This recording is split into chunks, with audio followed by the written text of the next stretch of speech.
Bem, irmãos, hoje a gente vai trabalhar com esse tema, a verdadeira adoração.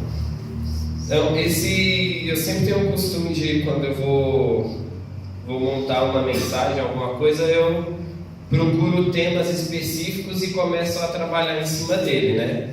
Só que dessa vez eu falei assim, eu vou deixar Deus trabalhar e falar o que Ele quiser falar. Então, quando eu fui montar essa mensagem, eu estava lá na sala sozinho, dobrei meu joelho, segurei a Bíblia, fiz uma oração e abri a Bíblia e aí abriu aqui em Isaías 66.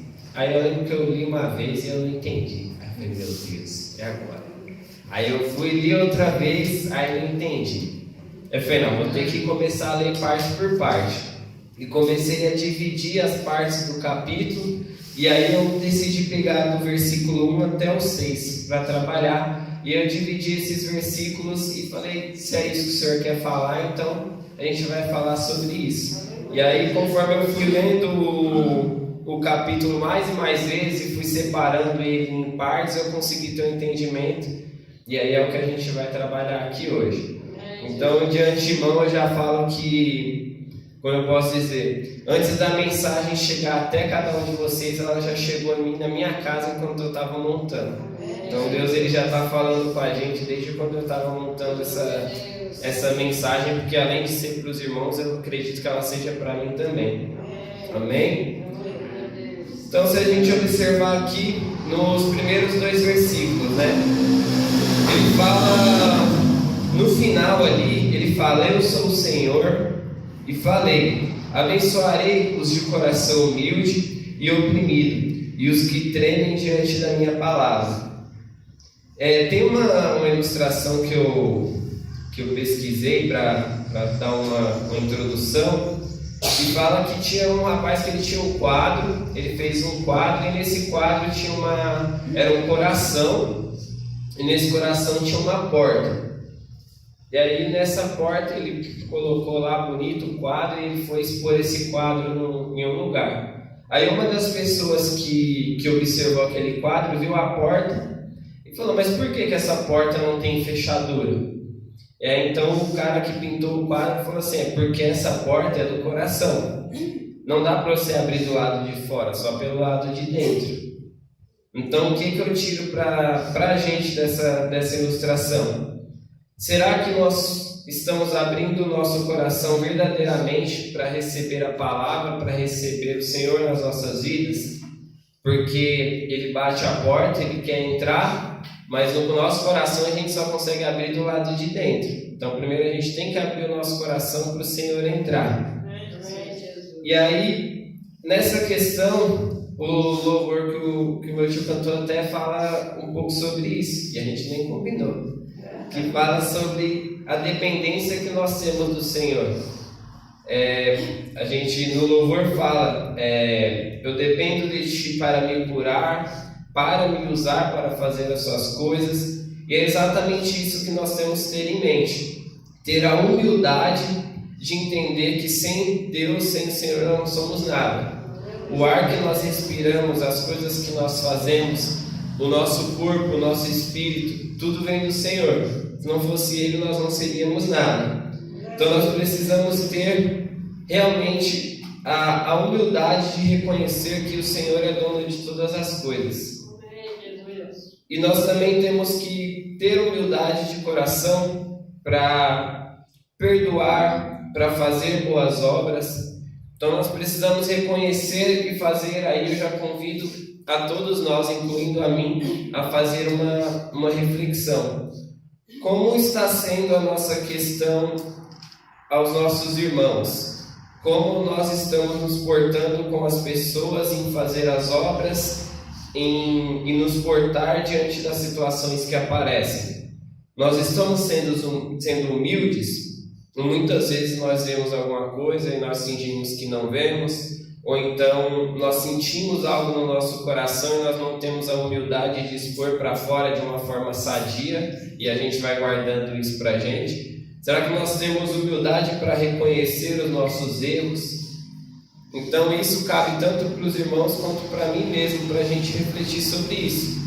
Caso nós paramos para pensar e estamos fazendo, já é uma boa coisa e a gente vai melhorar. Caso a gente não esteja fazendo isso, nós estamos aqui para aprender cada vez mais e melhorar cada vez mais para ser pessoas melhores. Aqui em João 4:24 tem uma exortação que fala para a gente assim, Deus é Espírito e é necessário que os seus adoradores o adorem em Espírito e em verdade. Amém. Então, a nossa adoração, ela precisa ser uma adoração verdadeira, uma adoração com ânimo, com vontade. E aí fica outra reflexão para a gente fazermos, que é a segunda parte aqui da nossa mensagem. A igreja somos nós. O momento que nós saímos da nossa casa para vir até aqui é o local onde nós adoramos a Deus, nós entregamos louvores e gratidão a Ele por tudo que Ele tem feito. Mas a igreja em si somos nós. Todos os lugares que nós formos, nós somos a igreja.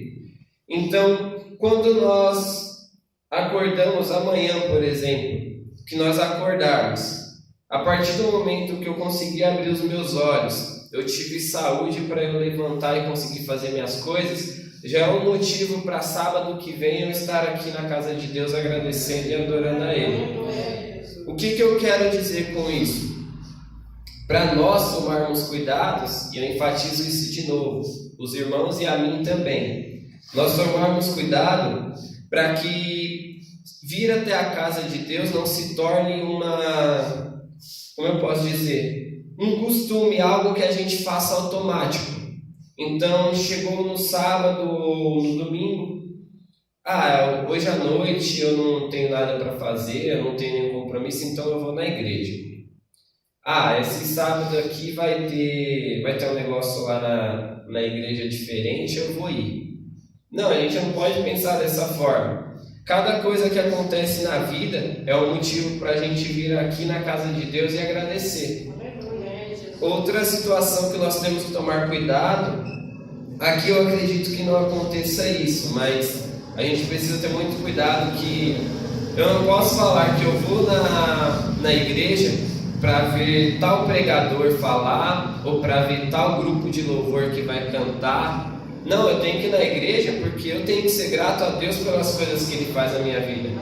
Independente de quem vai cantar, independente de quem vai pregar, é Deus que vai estar falando. A gente que está aqui na frente, a gente só é usado por Deus para transmitir a palavra. Então pode ser do maior ao menor, não tem problema. Quem está falando é Deus. E nós temos que ter muito cuidado com essas situações. E aí no versículo 2 aqui ele fala: não foram minhas mãos que fizeram todas essas coisas e por isso vieram a existir? Pergunta o Senhor. A esses estimo ao humilde e contrito de espírito que treme diante da minha palavra. Não foram as minhas mãos que fizeram todas essas coisas? Tudo que nós somos, todas as coisas que nós temos, não foi Deus que fez? Não foi Deus que nos deu? Então é Ele que tem que ser toda a honra e toda a glória. Amém? Outra parte que nós temos que ter cuidado, se foi Deus que nos entregou tudo, é Ele que nos sustenta, é Ele que nos traz o ar.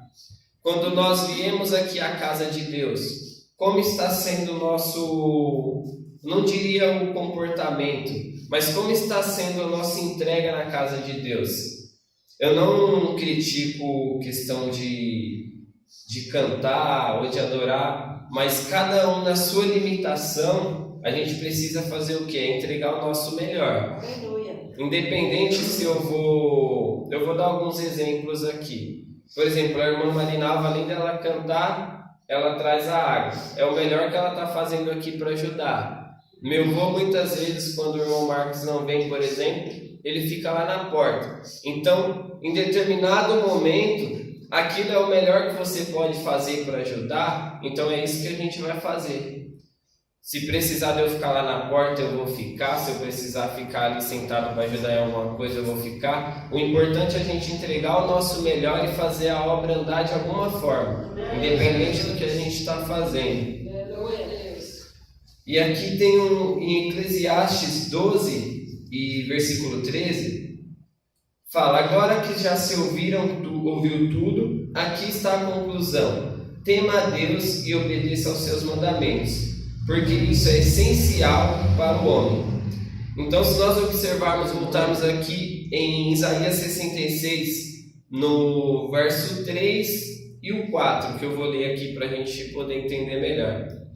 Então, ele diz assim, mas aquele que sacrifica um boi é como quem mata um homem. Aquele que sacrifica um cordeiro é como quem quebra o pescoço de um cachorro. Aquele que faz oferta de cereal é como quem apresenta sangue de porco. E aquele que queima incenso memorial é como adora um ídolo.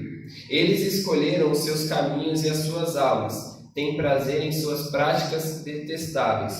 Então aqui, esse povo, eles achavam que eles estavam fazendo algo que era para adorar a Deus. Então naquela época era de costume você sacrificar animais mesmo, cordeiro, boi, em adoração a Deus. Mas aqui no final ele diz: mas escolheram os seus caminhos e suas almas têm prazer em suas práticas detestáveis. Tem outra tradução que fala que suas almas têm prazer em seus pecados. Então será que nós estamos temendo a palavra de Deus? Eu vi tem um irmão que eu converso com ele fala que ele escolheu ir para a Adventista da Promessa, porque ele fala que é a única que ele viu que segue a Bíblia por completo. Então, desde lá da primeira frase, no princípio criou Deus os céus e a terra, até o final que fala que a paz seja convosco, no último versículo lá de Apocalipse, da primeira até a última palavra, a Bíblia é verdadeira e ela deve ser seguida da melhor forma possível e da forma que está escrito aqui. Diz que a palavra do Senhor ela se renova a cada dia, mas apesar dela se renovar, ela se mantém fiel, ela não muda no que ela era, ela não vai se transformar para agradar o que eu quero fazer ou o que outra pessoa quer fazer. Então a gente tem que tomar muito cuidado, e eu falo isso de novo, incluindo a mim mesmo, para a gente não achar que está fazendo alguma coisa correta, mas na verdade nós só estamos fazendo as coisas erradas. Nós precisamos, tudo que a gente for se propor a fazer, a gente pedir direção de Deus e ver o que está na palavra nos mostrando o que a gente deve fazer. E assim a gente permanecer fiel e ter temor à palavra de Deus o tempo todo. Amém, Jesus.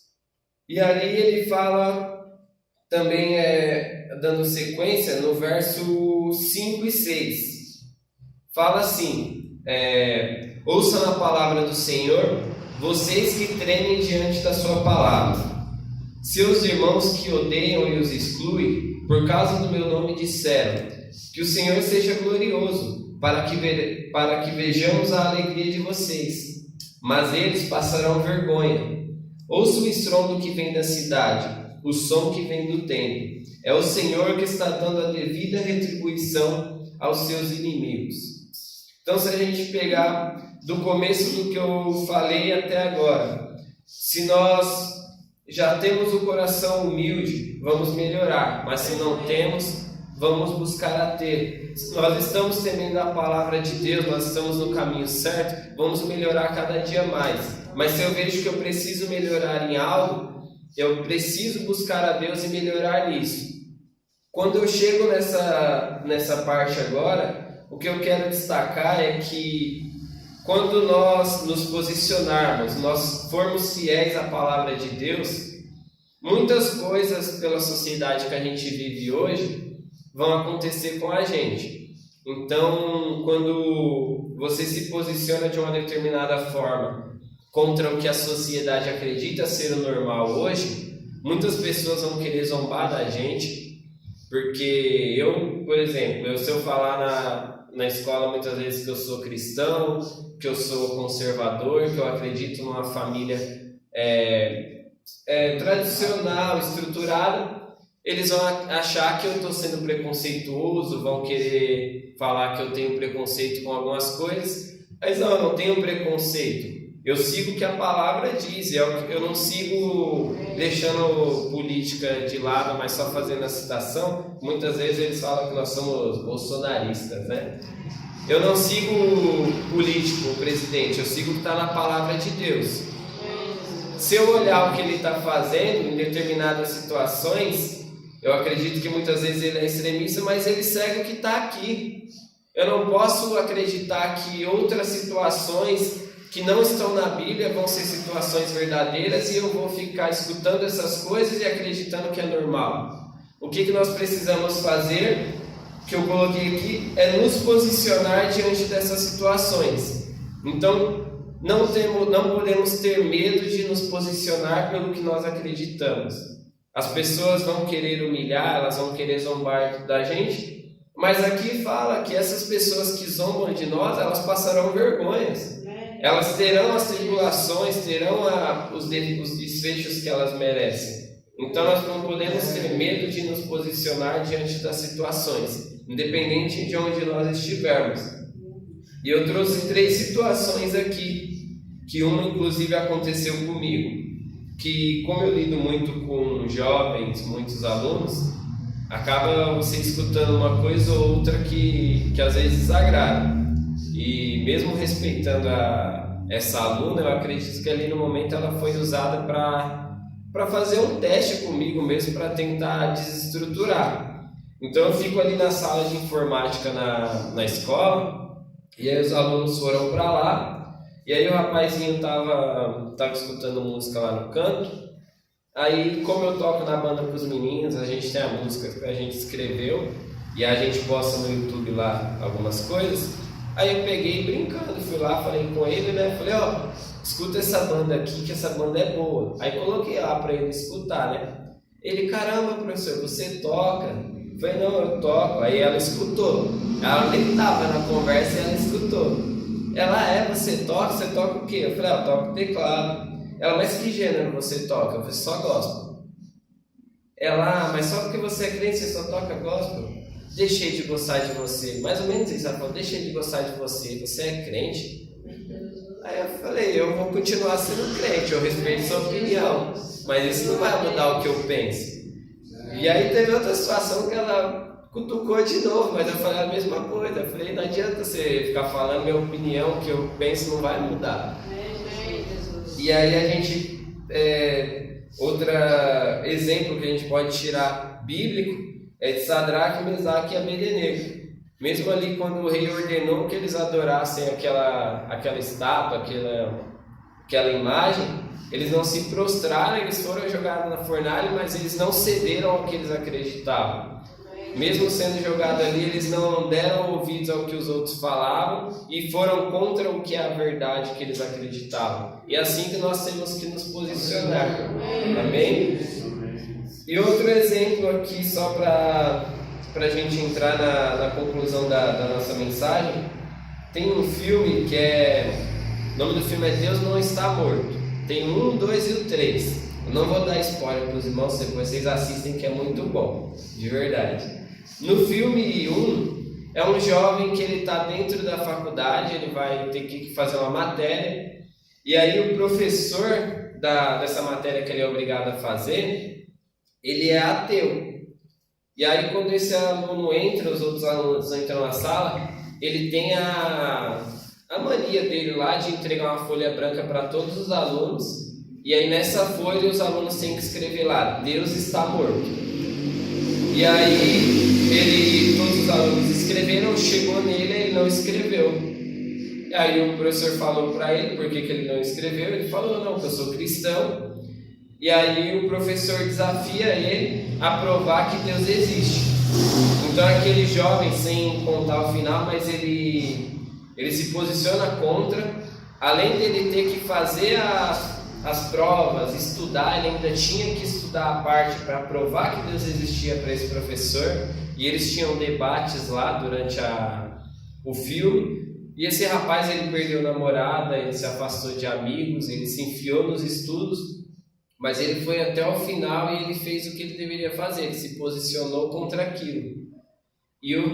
Os filmes são continuações, e no 2 já é uma professora, que dentro da sala de aula, uma aluna questiona para ela e ela cita Jesus ali respondendo para essa aluna. Essa professora ela é afastada, ela vai em julgamento, ela vai para o tribunal, ela pode perder o direito dela de exercer a profissão, mas mesmo assim ela não negou até o último. Ela sempre esteve ali firme contra. Esses 2 filmes são ficções? São, mas a gente pode trazer para a nossa vida como exemplos. Nós precisamos se posicionar diante das adversidades e das situações do cotidiano. E só para concluir a nossa mensagem, nós aprendemos o quê? Que nós precisamos fazer a obra de Deus, nós precisamos nos posicionar, nós precisamos ter um coração humilde, nós precisamos reconhecer que Deus é tudo na nossa vida e que sem Ele nós não podemos nada. E nós precisamos nos posicionar e fazer as boas obras para mostrar o que o Senhor é nas nossas vidas. Nós somos exemplos lá fora e nós somos o reflexo do que o Senhor é. Então, quanto mais presente Ele for na nossa vida, mais a gente se aproximar de Deus, mais parecido com Ele nós somos. E isso as pessoas vão ver na gente cada dia mais. E aqui, terminar com um versículo que é Efésios 2 e o verso 10. Porque somos criação de Deus, realizada em Cristo Jesus, para fazermos boas obras, as quais Deus preparou antes para nós a praticarmos. Então, que nós possamos colocar essas boas obras em prática cada dia mais nas nossas vidas. Amém? Amém.